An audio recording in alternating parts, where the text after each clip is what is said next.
Some animals are notoriously difficult to see. Can you see down there? You don't know what you're looking at, do you?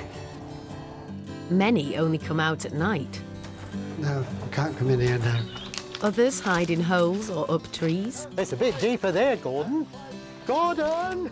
And some just like to keep their heads down. I'm checking whether this is one woozle or two weasels or whatever Christopher Robin said. But this doesn't deter the devoted and plucky folk who make up Britain's secret wild army. 4 animals, 4 amateur naturalists, 4 inspiring stories.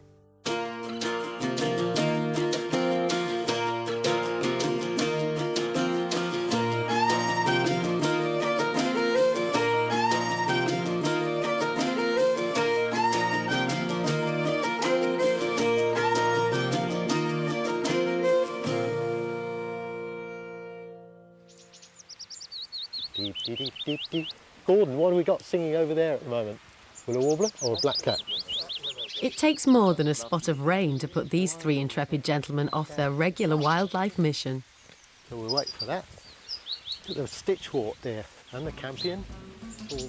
In the depths of a Devonshire wood are 50 nest boxes, all carefully mapped and meticulously numbered, and all of them need inspecting. This is more like jungle exploration. Leading this dedicated band is retired biology teacher Tom Maddock. Where is it, Dan? Oh, there they are. Right. This down on this stone. Now I can open the box. I always think this is like Christmas because you never quite know what you're going to find. And in fact, what we've got is a brood of blue tits. That was box number 1 and 49 to go. Something's been in there, slow. Finding a nest of blue tits might be treasure enough for some, but Tom and his team are after something much more unusual. Yeah, I can see shreds of plant material, so I'm going to take this one down. 10, 15, Gordon.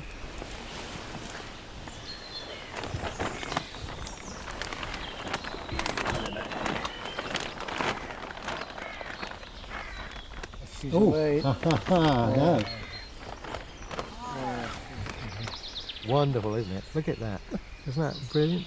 What we have here is a torpid dormouse. There we are. We got the ore. This is the reason for our quest. See if we have away in a minute. It's a delightful find, but it's not just for personal pleasure. Tom and his friends are part of the National Dormouse Monitoring Scheme, volunteers who are qualified to handle and study this rare and endearing mammal. No other rodent spends half its life sleeping. These will sleep for 6 months of the year. And they will normally start to wake up about midday. They're late risers. He doesn't want to show me his special parts. It's very coy, this one. And I would say that we have a male here. As you can see, a tiny penis. So what I'm going to do next is weigh the animal. No, this one's 19.8, this one. 19.8. Correct. Good weight.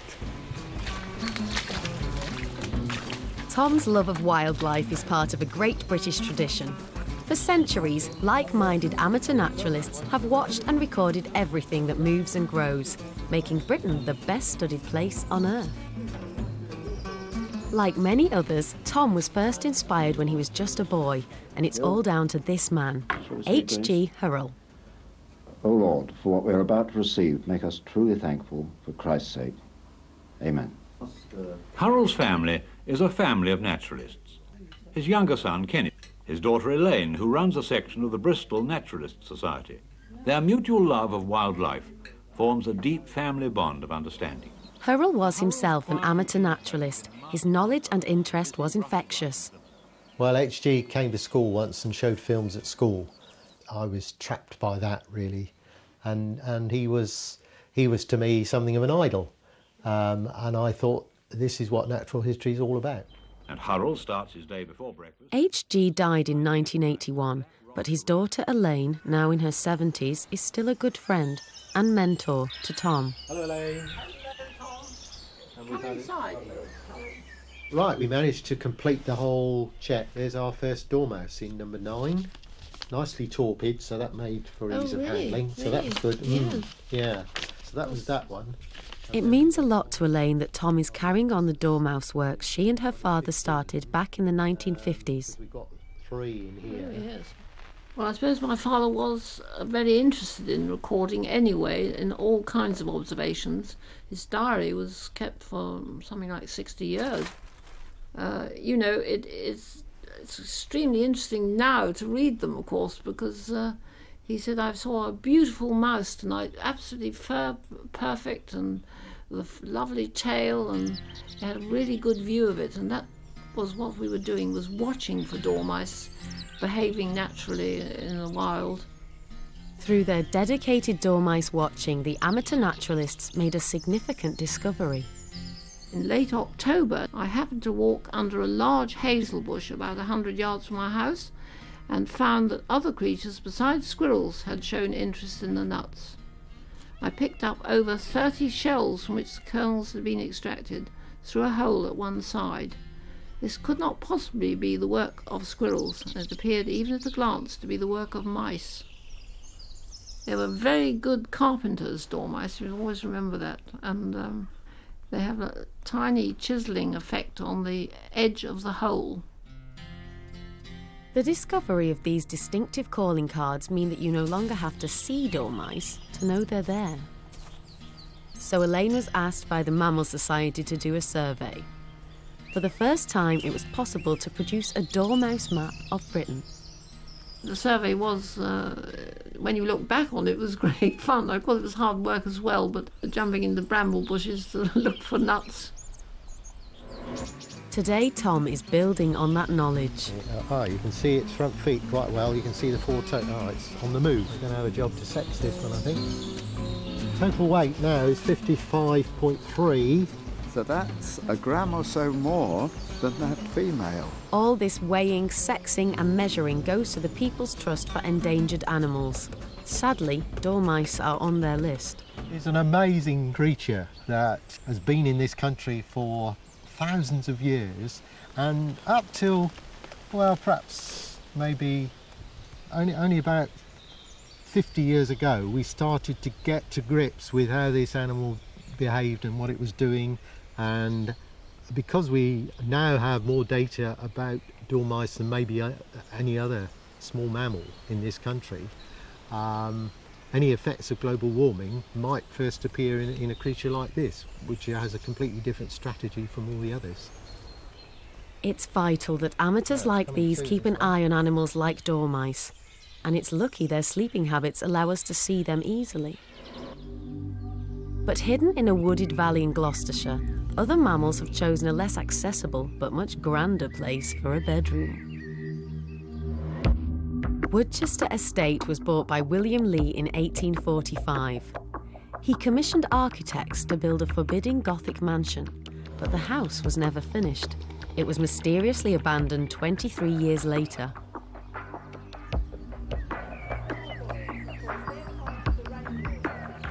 Visitors have reported sightings of a headless horseman and even a floating coffin.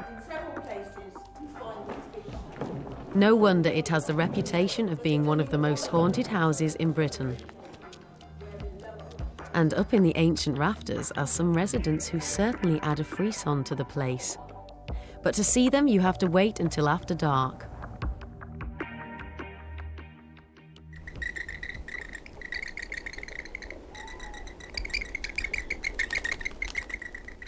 The horseshoe bats are famous for their noses. It just blasts its echolocation sounds through its nostrils into what is like a parabolic reflector. It's like a torch beam. And they get these beautifully focused beams of ultrasound, which make them incredibly good at distinguishing fine detail. They can discriminate between different types of insects while they're flying in ways that are very difficult to understand. Despite being the largest and longest living bat in Britain, its numbers have plummeted by 90% over the last 100 years. making it one of our rarest species. This was the first file I had to do my project, and we did basic descriptions of the habitat. And Roger Ransom was the ultimate schoolboy naturalist. I started working on bats in 1956 as part of a school project. I felt that this was a really good area to get into because there was very little known about the natural history of bats. It was known that bats live a long time. They actually can live up to 40 years. I got the art prize for Cheltenham Grammar School in the first year. We had heard that there were lots of bats coming out of Woodchester Mansion, and we made an attempt to get in while we were at school. The man who had the lease on the mansion wasn't too keen on sixth formers wandering around, and it wasn't until 1959 that I persuaded him that really I was an upright and honest person. All right, go. Roger's schoolboy persistence has continued for 51 years. His study of the bats in Woodchester has been going on longer than any study of any mammal in the whole world. When I started, I was doing all the basic biometric measurements that I still do today. We're now through something like 10 generations. It's just keeping it going consistently for that period of time, which makes it become valuable. Let's check. The computer says 107 bats went out. Nowadays the computer is the saving grace because I could not process data without it. And that's where Michael, my grandson, comes in because he's my IT advisor. Are yours going out, Gemma? We've only got 3 out, so... Every week, Roger and his army of volunteers use a mass of technology to monitor the bats. Ted and Gemma have swung the cameras around so that they're counting the bats flying out to feed. If the bats go out when it's very, very bright, we know they're diet stressed. If they go out when it's very dark, we know they've got plenty to eat and they're fine. And this one, well, this is to look for behaviour patterns between animals that we know are related to each other. And the associations seem to be mainly between the females. This is a female-dominated society. And what we have is a series of matrilines, lines of bats that go back to a single female. And altogether, we've got something like 15 to 17 matrilines in the colony, so it's a large number. The more I find out, the more there is to find out. The complexity of this animal is just utterly amazing. It's been around 40 million years, and we're pretty recent arrivals on the scene. They have an incredibly complex social organisation, vocal communications, which we're only just beginning to understand. All right, so we go through this hole. But it's not all high-tech, and you do need to stay in shape. We slide through. Once the bats have left the roost, Roger can get in. Well, how else can you collect your weekly bat droppings? This yellow sheet is beneath the attic space that we were looking at. And then we take them back to my house, dry them all out, and then we'll treat them in solutions, and they're left with the skeletons of the insects, which we can recognise under the microscope. And all jolly good fun. And we do it week in, week out, and we see how the diet changes. That's quite a lot, really, for 1 week. So they're feeding well at the moment. And the other thing we have to do is check the state of our cameras. Roger has contributed to 34 scientific papers, and in 2002 he co-wrote the European Action Plan, which gives better protection to greater horseshoe bats. They do say scientists have their most productive work by the time they're 30 or 40 or something. I think that depends on the type of work you're doing. To make generalisations about what's going on, you do need long periods of time. And when you've got a bat that lives 30 years, then really you should do 60 years to be sure that the first 30 was the same as the second 30. But will Roger ever feel like he's done enough? First of all, I thought when you got to 40, you were past doing these sorts of things, and then I thought, well, perhaps when you get to 50, you're past it. And at the moment, my wife thinks that it's high time that I hung up my boots. And to be fair to her, it will have to come one day. Determination is the watchword for mammal lovers. Their dedication spans decades. These long-term studies often provide the information others need when planning our modern world. Thank goodness amateur naturalists have the stamina and commitment to keep going. I want to be someone who knows as much as possible about European brown hares. And I'd much rather be here, even though it's raining, than sitting in an office. I'm not just standing here getting wet. I'm pursuing something I really want to do. This pretty suburban garden in Hertfordshire, just 15 miles from London, is surprisingly close to where Jill Turner likes to spend most of her time.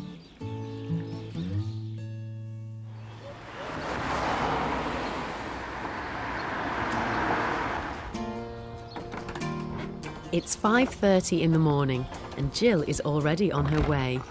She is one of only a handful of amateur naturalists in the UK studying the secretive brown hare. I prefer to come out in the early morning because the light's better then and there's more chance of seeing them still grazing from the night before. I've been aware of the hares in my area for many years and I started to wonder what they were up to basically and try and understand why the numbers were dwindling.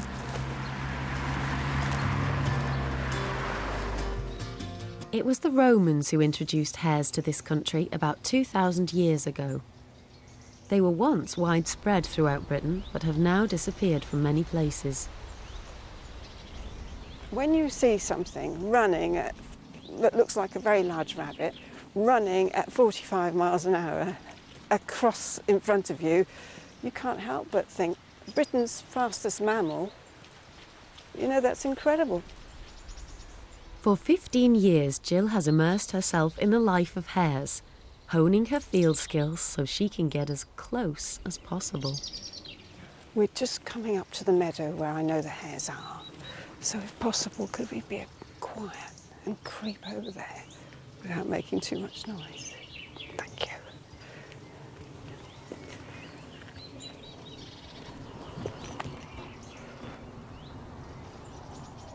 Keep this way, keep this way.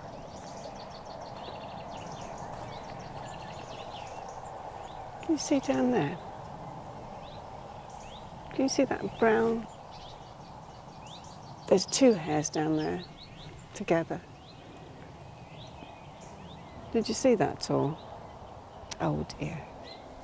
Sometimes it takes the eye of a true amateur to spot what's hiding in the field.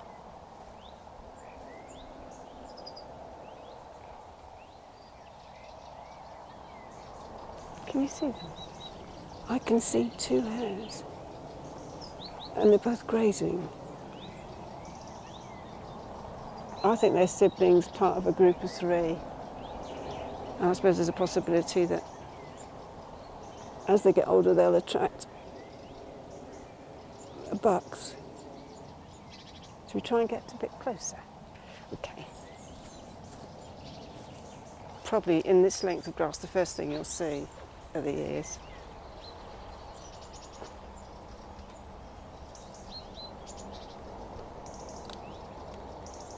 When I'm photographing them, and if they come really close to me, I really have a job to keep my camera steady because it is so exciting. And each time I think, oh, I've obviously got a brilliant photograph this time.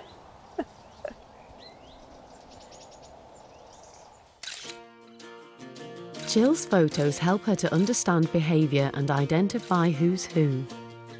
If it's a buck and a doe, it's possible that they'll completely ignore me because they're obviously fully occupied in what they're doing. And with youngsters, they're so oblivious, especially if they haven't had any contact with humans anyway, that they're easy to photograph. I think they're animals that not many people know much about. And there's so much more to a hare than just looking like a big rabbit, you know. Their life is complex, it really is.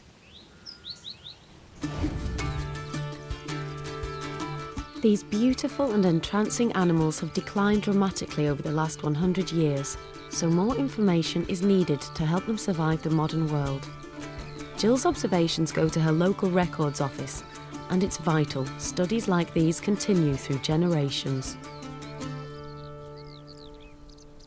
My mentor was Tony Holly. He lived in Somerset and he was well known in his field. I wrote to him and he called me almost straight away.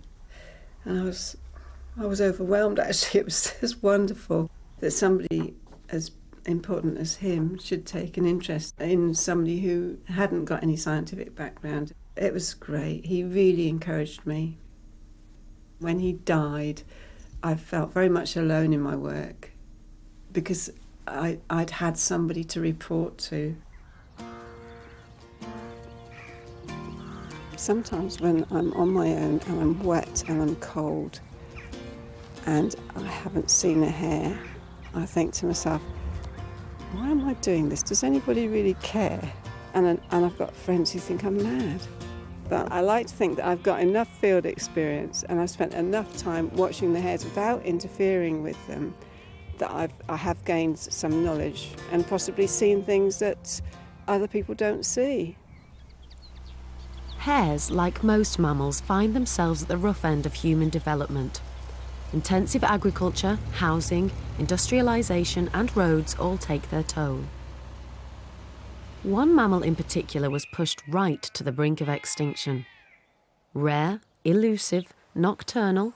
No wonder James Williams in Somerset has to make do with decidedly unglamorous evidence.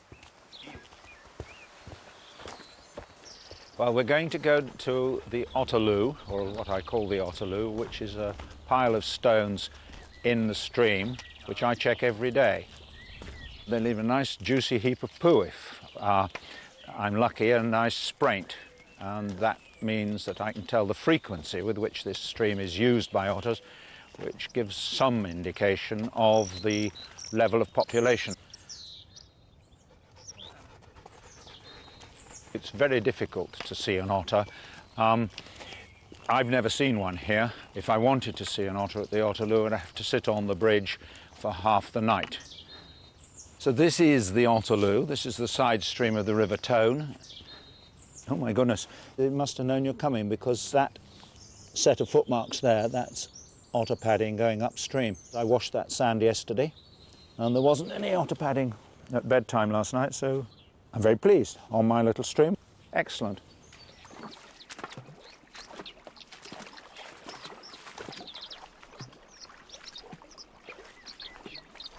At the moment I'm quite excited because I think I've got a bitch and cub, and so I'm checking to see whether this is one woozle or two weasels or whatever Christopher Robins said. But I think an otter would go 1, 2 and be off, and the fact that we've got more, I'm hoping that that is the cub and that's the mother there. And the spraint, that's a very typical otter spraint, a sort of black, shapeless, crinkly object, which gives me great pleasure to see. Otters signal to other otters by leaving their poo on a rock as a smelly warning that this bit of river is already occupied. Trespassers are not welcome. Why otters and not any other species? Because all other species are inferior. Rabbits are worse at being rabbits, and any fool can be a guinea pig or a fox, but it takes an expert to be an otter. They really are in control of themselves, in control of their environment. They're just a very exceptional grade of animal.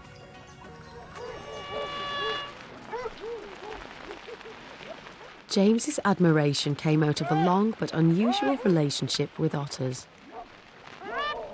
We were totally involved in otter hunting. Father was master of the otter hounds, and so was I eventually.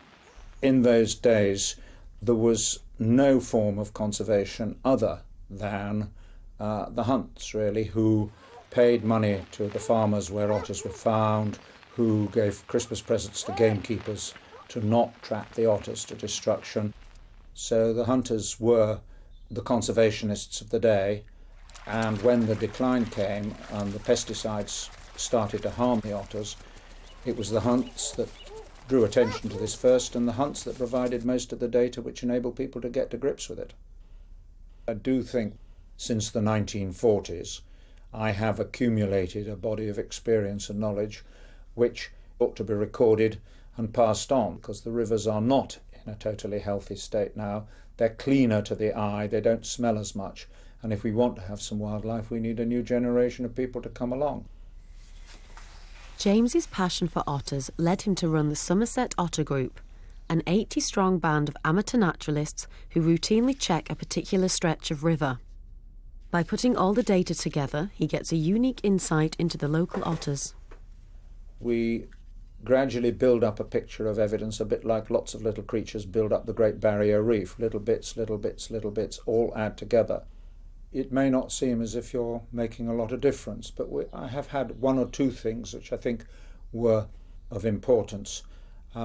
We picked up a dead otter and sent it away for analysis, and it turned out to hold a world record of dieldrin at a time about 6-7 years after dieldrin had been banned, and it was traced back, with the help of some experts, to a government cloth factory where they were using dieldrin. Well, we found that.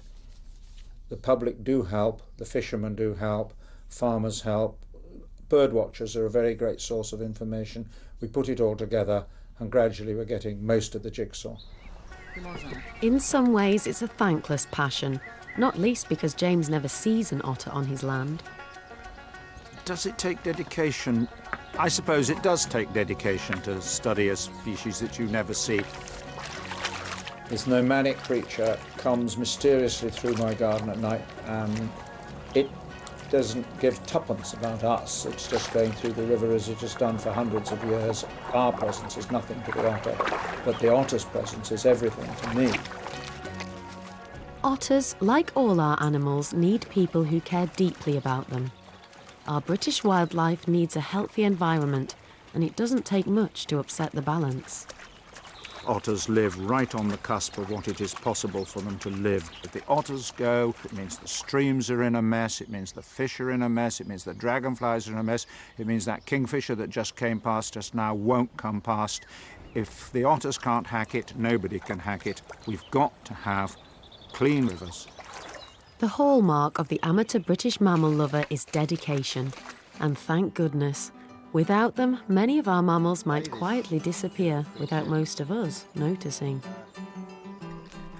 To know more about the skills needed to be a mammal watcher, log on to our website at bbc.co.uk/nature. Next time on Born to be Wild, passions run high for the small and understated. They're about 2 millimetres across. The rare and elusive. There's not enough sun. The less than glamorous but fascinating. And the mini beasts that keep our rivers alive. Join our amateur naturalists as they watch over the bugs of Britain.